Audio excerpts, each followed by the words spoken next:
Shalom jemaat Tuhan, puji Tuhan kita boleh kembali di MBS pada hari ini. Semua karena kemurahan Tuhan Yesus Kristus, amin. Mari kita siapkan hati kita untuk kita boleh masuk lebih lagi. Mari sebelumnya kita berdoa lebih dahulu untuk kata Tuhan Yesus. Kami mengucap syukur buat hari ini. Biarlah kami siapkan hati kami untuk kami terima pengajaran yang terbaik dari Tuhan Yesus Kristus. Bapak, biarlah kami siapkan hati kami untuk selalu bersyukur, untuk selalu memuji-muji nama Tuhan. Karena kami tahu Tuhan Yesus Tuhan yang baik buat setiap kami. Yang percaya bahwa Tuhan Yesus baik sama-sama boleh katakan amin. Haleluya. Karena kasih Allah tidak pernah berkesudahan. Amin.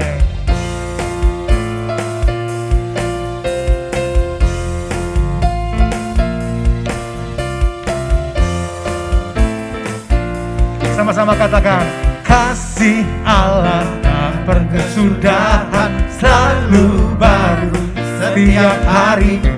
Rahmat-Nya pun tak pernah berakhir seumur hidup.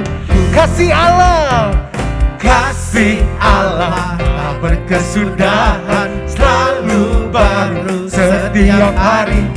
Rahmat-Nya pun tak pernah berakhir seumur hidup. Semuanya dengan sukacita ku kan menari, dengan sorak-sorai memuji, ku naikkan pujian haleluya. Nyanyi bagi Dia Sang Raja, nyanyi bagi Dia Sang Raja. Kasih Allah tak berkesudahan, selalu berkapan setiap hari. Rahmat-Nya pun tak pernah berakhir seumur hidup. Dengan sukacita ku kan menari, dengan sorak-sorai memuji, ku naikkan pujian haleluya. Nyanyi bagi Dia Sang Raja, dengan sukacita ku kan menari, dengan sorak-sorai memuji, ku naikkan pujian haleluya. Nyanyi bagi Dia Sang Raja. Dengan sukacita ku kan menari, dengan sorak-sorai memuji, ku naikkan pujian haleluya. Nyanyi bagi Dia Sang Raja, nyanyi bagi Dia Sang Raja, nyanyi bagi Dia Sang Raja. Kapan? Selamanya. Haleluya.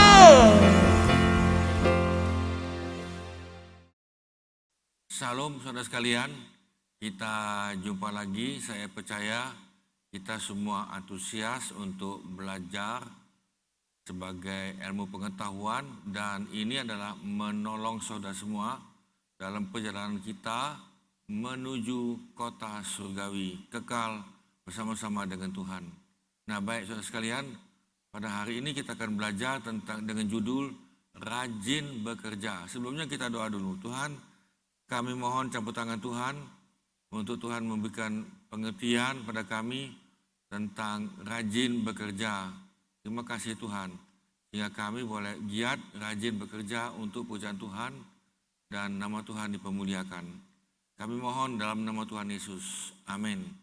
Nah, saudara sekalian, kita akan masuk di sini. Saudara tahu bahwa GZA Indonesia mempunyai nilai inti atau core value.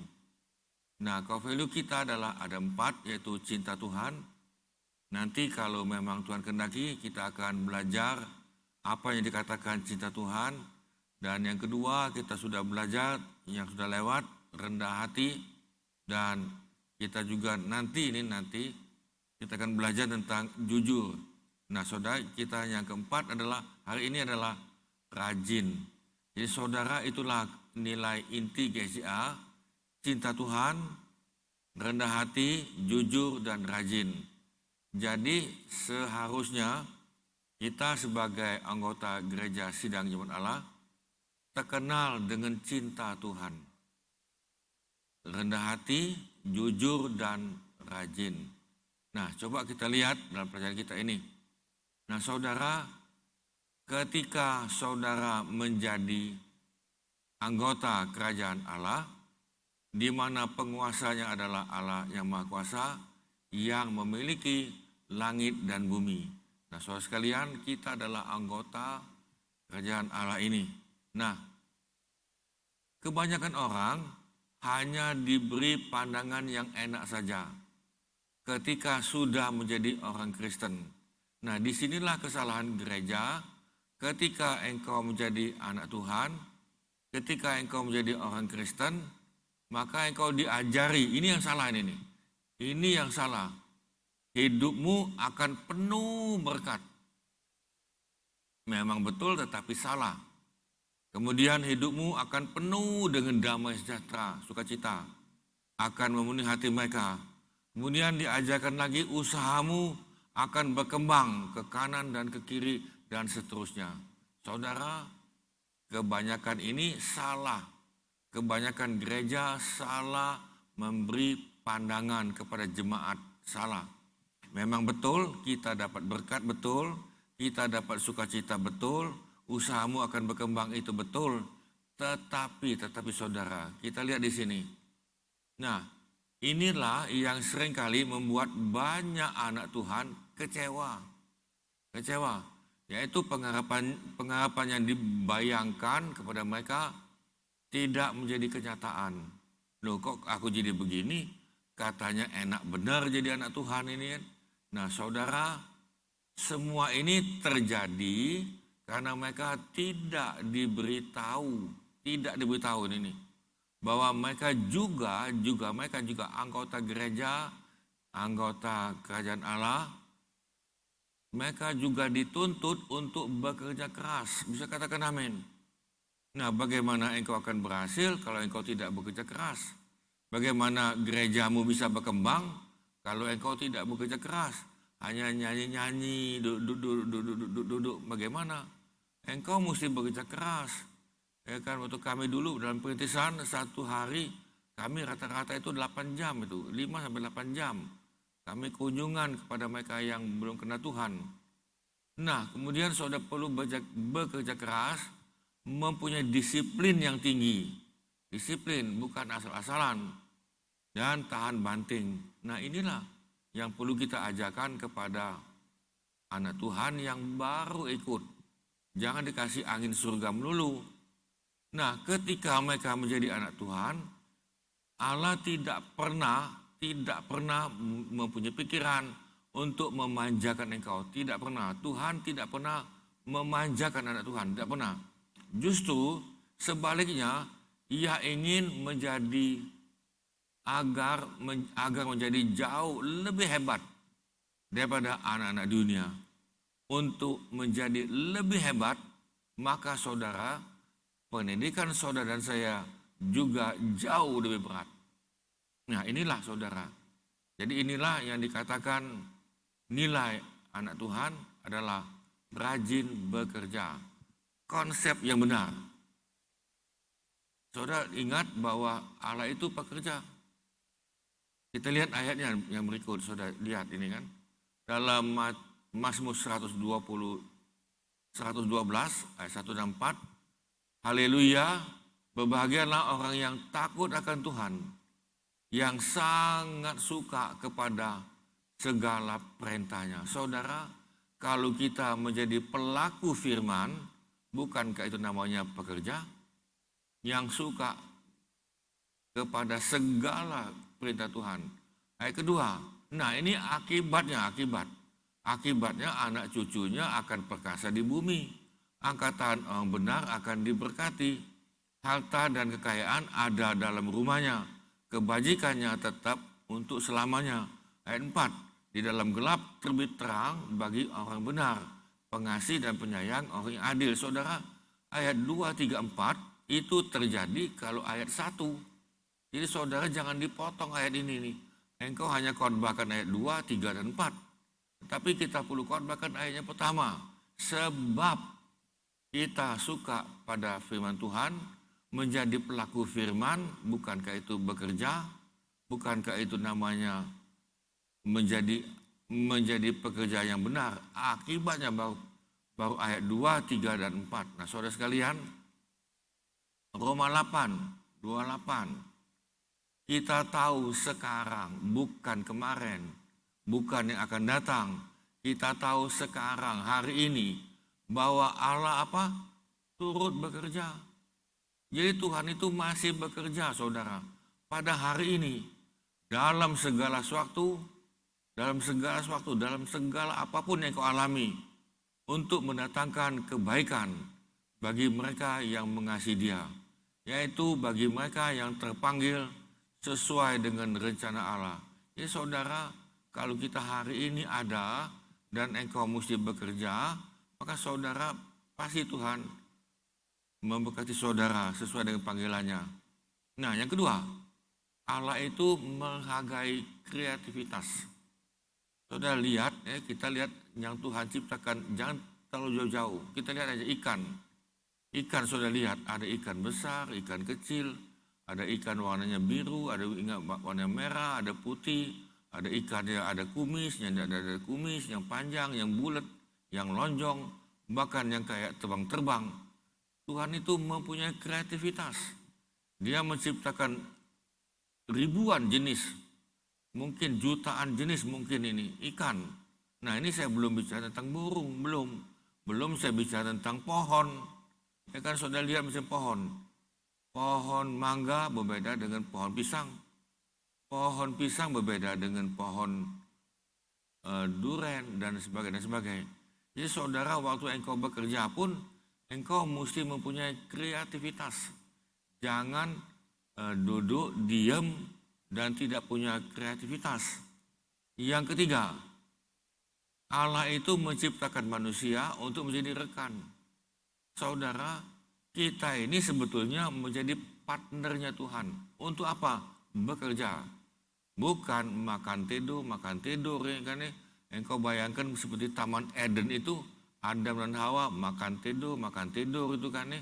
Engkau bayangkan seperti itu, tetapi sebetulnya kita lihat bukan seperti itu. Kita lihat Kejadian 1:26. Berfirmanlah Allah, baiklah kita menjadikan manusia menurut gambar dan rupa kita. Supaya apa? Mereka berkuasa. Berkuasa itu adalah untuk mengelola, untuk mengembangkan atas ikan-ikan di laut dan burung-burung di udara dan atas ternak dan atas seluruh bumi dan atas segala binatang melata yang merayap di bumi. Saudara, Tuhan itu tidak katakan itu ada ikan kamu makan, itu ada burung kamu makan, ya kan kamu tiduran. Enggak. Lanjut. Tuhan Allah mengambil manusia itu dan menempatkannya dalam Taman Eden untuk apa? Untuk mengusahakan dan memelihara taman itu. Jadi taman itu mesti di-maintain, dipelihara, kemudian dicangkol, ya kan mesti dirapikan. Mungkin ada rumput, mungkin ada apa, mungkin dirapikan. Nah jadi saudara, Allah itu menciptakan Adam dan Hawa sebagai partner. Engkau dan saya pada hari ini pun kita sebagai rekan sekerjanya Tuhan. Nah, Yohanes 5:17. Tetapi ia berkata kepada mereka, Yesus berkata kepada mereka, murid, Bapakku bekerja sampai sekarang. Maka aku pun bekerja juga. Jadi saudara, pada hari ini Bapak kita yang ada di surga masih bekerja. Memang Alkitab mengatakan bahwa pada hari ke-7 Allah Bapa itu istirahat, bukan istirahat makan tidur, istirahat penciptaan. Saya ulang lagi, pada hari ke-7 Allah itu berhenti penciptaan. Jadi dari dulu sampai hari ini nih, Bapak tidak mengadakan penciptaan. Nah yang kita bawa ketemu, ada kodok kecil tadi kan. Bukan Tuhan ciptakan kodok kecil yang sekarang, bukan. Ya kan kodok itu sudah ada, cuman kita belum ketemu. Karena itu di bawah laut, di bawah sekali ada ikan-ikan yang kecil-kecil. Saya juga pernah lihat ada udang kecil sekali tadi kan. Nah itu bukannya Tuhan ciptakan, tetapi memang sudah ada, baru ketemu sekarang. Engkau lihat dalam berita nanti bahwa diketemukan ada daun ini, ada spesimen ini. Nah, itu adalah baru diketemukan. Nah, walaupun demikian saudara, Bapakku bekerja sampai sekarang, bekerja untuk apa tadi itu? Untuk keselamatan saudara dan saya di antaranya. Maka aku pun, kata Yesus, bekerja juga. Nah, kalau Bapak Yesus bekerja, Roh Kudus bekerja, saudara pun mesti bekerja. Bisa katakan amin. Bukan tinggal makan tidur, bukan. Yohanes 15, 14 dan 16. Apa kata Yesus? Kamu adalah sahabatku, kamu adalah kawanku, jikalau kamu berbuat apa yang kuperintahkan kepadamu. Jadi kita adalah sahabat Tuhan kalau kita lakukan apa yang Tuhan Yesus perintahkan. Jangan sekedar ngomong aku sahabat Yesus, enak benar kan, makan tidur sahabat Yesus. Bukan itu saudara, Tuhan tidak pernah membuat kita anak Tuhan itu manja, tidak pernah itu. Jadi saudara ingat, lakukan apa yang Tuhan perintahkan. 15. Aku tidak menyebut kamu lagi hamba, sebab hamba tidak tahu apa yang diperbuat oleh tuannya. Tetapi aku menyebut kamu apa? Sahabat ini. Karena aku telah memberitahukan kepada kamu segala sesuatu yang telah ku dengar dari Bapakku. Ayat 16. Bukan kamu yang milih aku, bukan. Jadi Yesus katakan, bukan kamu yang pilih aku, tetapi akulah yang memilih kamu. Ya, saudara, kalau kita dipilih menjadi anak Tuhan, bukankah itu luar biasa? Dan aku telah menetapkan kamu supaya kamu apa? Pergi. Nah, pergi ini kan bekerja. Ya kan, pergi dan menghasilkan buah. Ya saudara, Tuhan inginkan adalah kita pergi menghasilkan buah. Bukan gini, buka gereja, marilah datang. Ada KKR, ada pendeta ini, ada pendeta itu, saudara. Datanglah. Tapi Tuhan katakan pergi. Jadikan segala bangsa murid. Kita pergi, saudara, pergi. Dan menghasilkan buah. Nah, ini namanya bekerja. Bukan mengambil buah orang lain. Bukan memancing atau mengambil ikan tetangga. Masih enak ikan tetangga di dalam kolam. Tapi ikan yang dalam di periuk nasi, ikan ada sambal itu dan diambil itu saudara. Itu namanya mencuri. Bukan itu. Engkau perlu bekerja. Dan buahmu tetap. Supaya apa yang kamu minta kepada Bapa dalam namaku diberikannya kepadamu. Saudara, kita memang minta kepada Bapa di dalam nama Tuhan Yesus Kristus. Jangan salah. Kita lanjut. Karena bagiku hidup adalah Kristus. Ini Paulus yang mengatakan, mati adalah keuntungan, tetapi, jika aku harus hidup di dunia ini, itu berarti bagiku apa? Bekerja memberi buah.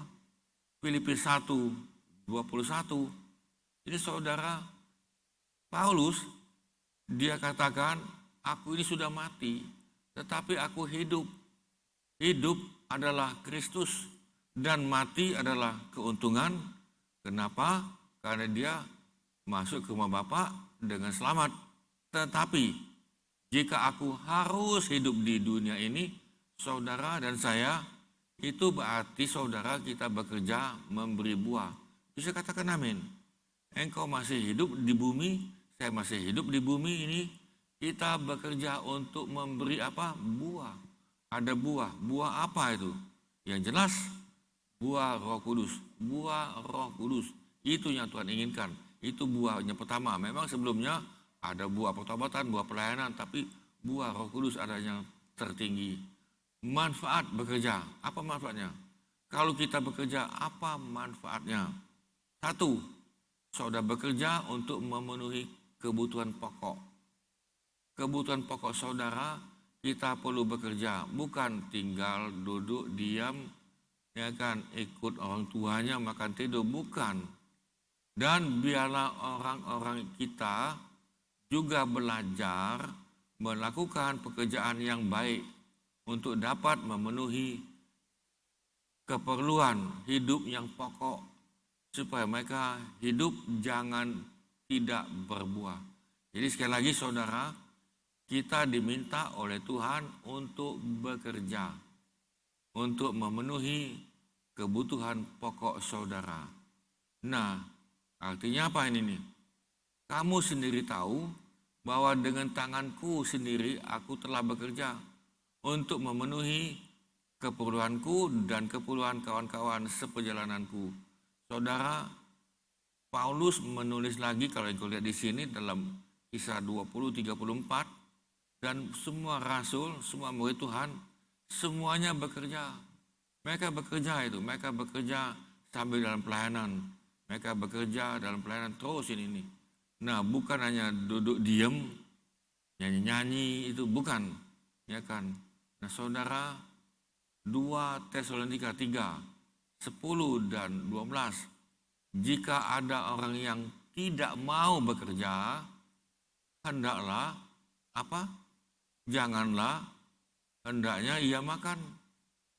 Jadi artinya saudara jangan buat parasit bagi orang lain. Engkau jangan menjadi benalu bagi orang lain.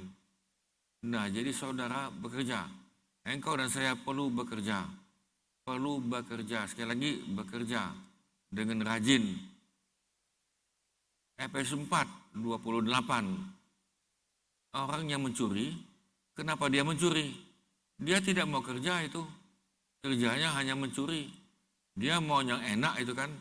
Ya kan saudara, mereka yang dagang narkoba, ya pelacuran segala macam, mereka itu mau yang enak. Maka saudara, apa kata di sini? Orang yang mencuri, yang korupsi, yang menilap orang lain uangnya, janganlah ia mencuri lagi. Berhenti. Kalau dulu kita suka mencuri, suka menilap, ya kan, orang lain, korupsi, berhenti. Nah, kenapa berhenti? Lalu saudara, uangmu yang engkau korupsi itu, yang engkau tipu orang lain, kembalikan. Mungkin ini nih, engkau pikir anaknya atau suaminya sudah mati atau istri sudah mati. Tetapi kan ada cucunya. Nah, saudara mesti cari. Jangan begini, saya ulang gini. Ini andai kata ini. Andai kata, engkau di bumi mencuri perpuluhan, di bumi engkau mencuri milik gereja, engkau mencuri aset gereja, lalu engkau juga mencuri korupsi uang orang lain, engkau juga nipu orang lain, uang orang lain. Coba kita bayangkan nih, coba kita bayangkan. Kita semua pasti mati kan? Pasti mati. Nah, waktu engkau mati, saya mati, apa yang kita buat sesuai dengan firman Tuhan, itu dicatat oleh Tuhan, dicatat. Nah, lalu engkau dicatat, lalu saudara, bagaimana kalau karena uang sedikit, mencuri aset gereja, mencuri perpuluhan, menipu orang lain, dan engkau juga dapat duit tadi kan, umpama banyak lah duit tadi kan, umpama engkau dapatlah satu kota tadi, umpama tadi kan, engkau saking kaya yang tadi dapat satu kota, karena engkau mencuri dan nilap tadi. Tetapi saudara bayangkan ini, coba kita bayangkan, tetapi waktu engkau menghadap Tuhan, Tuhan katakan, si pencuri tidak bisa masuk ke dalam hidup kekal. Karena ayat Alkitab menulis ulang-ulang, pencuri tidak akan mendapatkan hidup kekal. Tidak dapat. Coba bayangkan ini nih. Engkau di bumi ada banyak duit, engkau di bumi menjadi raja, tetapi engkau akan masuk api kekal, disiksa kekal selama-lamanya, 1000 tahun, 1 miliar tahun, 1 triliun ditambah 1 triliun lagi, terus kekal selama-lamanya. Pertanyaan saya, rugi apa enggak? Ayo, rugi atau tidak ini nih? Engkau hanya dapatkan aset sedikit, uang gereja sedikit, aset gereja juga sedikit, orang lain juga sedikit, tetapi engkau menyerahkan nyawamu untuk hidup kekal bersama-sama dengan si iblis, setan. Kira-kira rugi tak? Jadi maksud saya adalah, coba kita bayangkan. Jadi ayat ini mengatakan begini, orang yang mencuri, janganlah ia mencuri lagi, kebalikan. Tetapi baiklah ia bekerja keras. Saudara bekerja keraslah. Dan lakukan pekerjaan yang baik dengan tangannya sendiri. Supaya ia dapat membagikan sesuatu kepada orang yang berkekurangan. Orang yang suka mencuri biasanya kikir. Dia tidak mau bagi karena dia sendiri kekurangan. Nah saudara, yang kedua, manfaatnya ini. Manfaat kalau engkau bekerja keras. Engkau bekerja agar bisa menjadi berkat bagi orang lain. Jadi dengan tanganmu engkau bekerja keras, lalu kita bisa berikan kepada yang lain sebagai kebajikan, sebagai kemurahan hati dalam perjalanan kita menuju kota kekal bersama dengan Tuhan. Nah kita bisa bagi bagian berkat ini. Dan kita senang bisa membagikan berkat, apalagi pada zaman COVID ini saudara, banyak yang hidup dalam perlu dibantu. Walaupun dibantu itu pun tidak bisa menolong mereka sepenuhnya, tetapi paling tidak bisa meringankan. Nah, yang dibantu tadi bisa mengucap syukur, terima kasih, dan tentunya kita juga senang. Yang ketiga, kalau engkau bekerja keras, engkau bekerja untuk Tuhan, bisa katakan amin. Nah, kita bekerja untuk Tuhan. Jadi kita bukan, sekali lagi, bukan korupsi, bukan mencuri, bukan menipu, dan juga jangan juga dengan dagang yang gampang seperti narkoba, ya kan, buka perjudian, buka pelacuran. Saudara, gampang dapat uang itu memang betul, mudah dapat tetapi mudah keluar, dan hidupmu tidak ada damai sejahtera. Engkau tidur tidak nyenyak, engkau bisa beli rumah tetapi tidak ada kebahagiaan. Engkau bisa beli kasur yang mahal tapi engkau tidak bisa membeli mimpi. Engkau bisa beli kota tetapi engkau tidak bisa membeli hidup kekal bersama-sama dengan Tuhan. Kan itu kan rugi kan?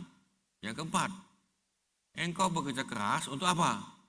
Menyelamatkan yang terhilang. Hari ini nih yang banyak terhilang adalah anak-anak.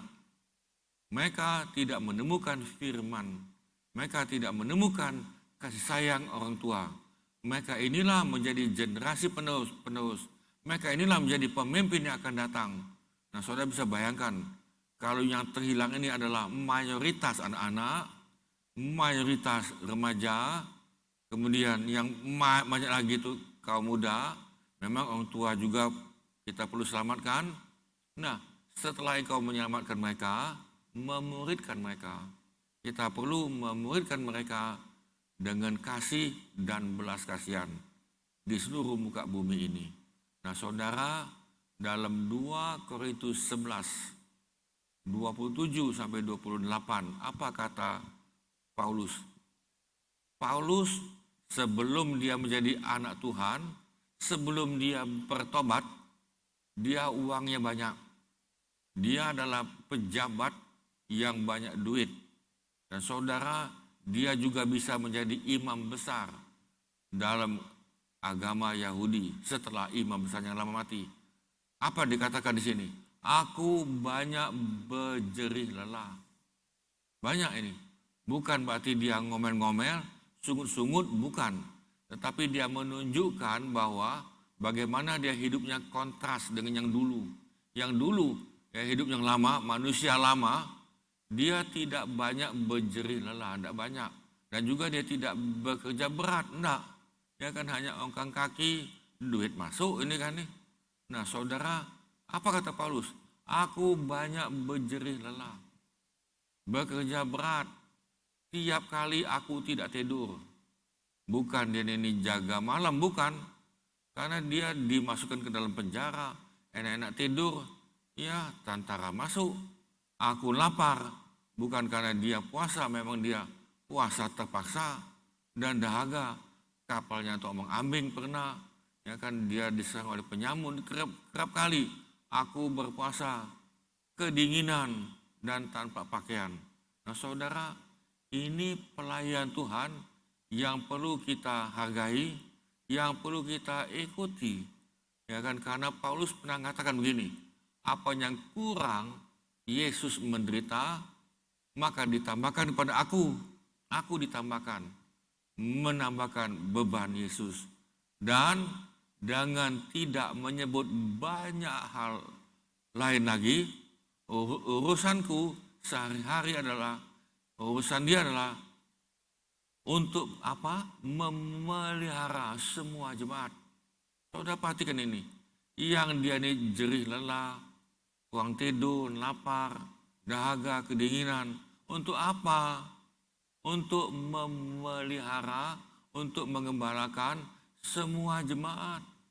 Jadi saudara, sebagai pemimpin gereja, sebagai aktivis gereja, sebagai pelayan Tuhan, saudara, tugas kita adalah memelihara jemaat. Nah, memang engkau memelihara jemaat, merawat jemaat, sudah baik-baik untuk merawat jemaat. Apakah jemaat itu akan berterima kasih? Ya sudah, tidak apa-apa saudara. Apakah mereka akan bisa mengucapkan terima kasih? Kalau tidak, ya tidak apa-apa saudara ini. Bahkan engkau menerima yang sebaliknya. Tapi tidak apa-apa saudara, kuatkan saudara. Biar engkau tetap bersemangat, karena kita tahu jerih payah kita tidak akan sia-sia. Ada upah besar yang Tuhan berikan. Nah saudara sekalian, nah itulah yang kita bisa belajar pada hari ini, yaitu bagaimana kita untuk bekerja keras tadi. Nah baik, kita berdoa. Tuhan, biar kami yang ikut Tuhan, kami biar mempunyai konsep, yaitu rajin bekerja. Rajin bekerja keras untuk mencari jiwa-jiwa, untuk memuridkan mereka. Bahkan kami tahu bahwa sebagian ada yang sambil kerja, ada yang menjadi guru, ada yang bekerja di ladang, ada yang bekerja sebagai pegawai, ada yang bekerja yang lain-lain. Mereka yang dapatkan ini adalah untuk memelihara jemaat. Dan kami memberkati mereka yang berjerih lelah seperti ini Tuhan. Berkati mereka dalam masa-masa tua, dalam masa krisis atau apapun, kami berkati mereka. Supaya mereka tetap bersemangat, tetap melihat ke depan. Ada upah, ada mahkota yang Tuhan sudah siapkan. Baik kami yang setia sampai langkah yang terakhir. Terima kasih Tuhan, terima kasih. Saudara sekalian, kalau ada di antara saudara pada hari ini nih, yang dalam pelayanan mengalami penat, bosan, menjemukan, bahkan tidak mengembirakan. Saudara, saya mau berdoa untuk engkau. Kami mau berdoa. Kami mau berdoa bagi saudara yang sakit, yang mengalami sakit fisik, mungkin dalam penderitaan yang lain. Kami mau doakan saudara. Tuhan, kami yang membutuhkan doa ini, Tuhan berikan kekuatan, kemampuan, semangat kepada yang kami Tuhan. Biar kami tetap punya semangat, tetap menyala-nyala untuk melayani Tuhan sambil bekerja keras, sambil untuk merawat jiwa-jiwa ini nih, jiwa-jiwa yang sudah diselamatkan, untuk kami muridkan mereka, untuk kami pelengkapi mereka dengan pelajaran, dengan pengajaran, supaya mereka semuanya semakin kuat di masa-masa seperti ini Tuhan. Dan masa-masa akan datang, kalau kami dipelengkapi dan kami kuat, supaya kami dapat menguatkan keluarga kami masing-masing di rumah, terutama untuk ada istri, ada anak-anak kami, dan keluarga kami yang lain, atau famili kami, atau teman-teman, atau rekan sekerja yang lain, atau dalam kantor, atau di mana, untuk kami bisa merawat, terutama untuk keluarga kami. Untuk anak-anak ini Tuhan, kami rawat mereka, karena kami tahu, kami sadar, anak-anak pada hari ini nih, tidak mempunyai pegangan, bahkan mereka tidak mempunyai tujuan hidup. Tapi Tuhan, biar kami dapat memberi pada mereka tujuan hidup, arti pegangan hidup ini, baik anak-anak, remaja maupun kaum muda. Demikian juga orang tua yang lain demikian juga dengan lansia dan mereka yang lagi dalam keadaan sakit yang lain. Biar melalui kami dapat memberikan mereka kekuatan. Saudara sekalian, kami doa bagi saudara semua, supaya saudara dipakai Tuhan, tetap bekerja, rajin tetap melayani dengan semangat dan bukan putus asa. Tetapi kami tetap semangat sebagaimana Tuhan semangat adanya. Kami berkati saudara semuanya dan terimalah sukacita, damai sejahtera dan berkat daripada Bapa, kasih karunia demi kasih karunia daripada Tuhan Yesus, sehingga kami semuanya mempunyai semangat dan mau bekerja seperti Bapa kami yang ada di surga masih bekerja, seperti Tuhan Yesus pada hari ini masih bekerja, seperti Roh Kudus saat ini masih bekerja. Bekerjalah pada kami dan kami terus bekerja sampai langkah kami yang tak akhir, sampai Tuhan katakan, sudah berhentilah engkau bekerja. Terima kasih Tuhan, selama kami bernafas, kami tetap mencari jiwa dan memuridkan. Di dalam nama Tuhan Yesus kami mohonkan. Saudara yang percaya katakan, amin. Amin saudara sekalian, sampai kita ketemu lagi minggu depan. Nah, minggu depan kita akan bicara, sebetulnya Allah itu mencari. Tuhan itu sedang mencari saudara yang rajin bekerja. Nah, biarlah saudara ditemukan ini. Saudara saya ditemukan yang rajin bekerja. Amin. Sampai minggu depan, Tuhan berkati. Amin. Puji nama Tuhan. Mari sebelum kita akhiri MBS pada hari ini, kita mau naikkan syukur pada Tuhan Yesus Kristus. Ya Tuhan yang baik, ya Tuhan yang luar biasa bagi setiap kita. Mari sama-sama kita angkat tangan kita di hadapan Allah, kita sama-sama katakan. Perbuatannya besar,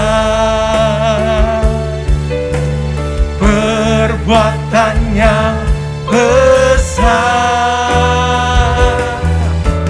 perbuatannya besar, pujilah. Nah, mari angkat suaramu lebih lagi buat Allah, kita sama-sama katakan perbuatannya. Haleluya.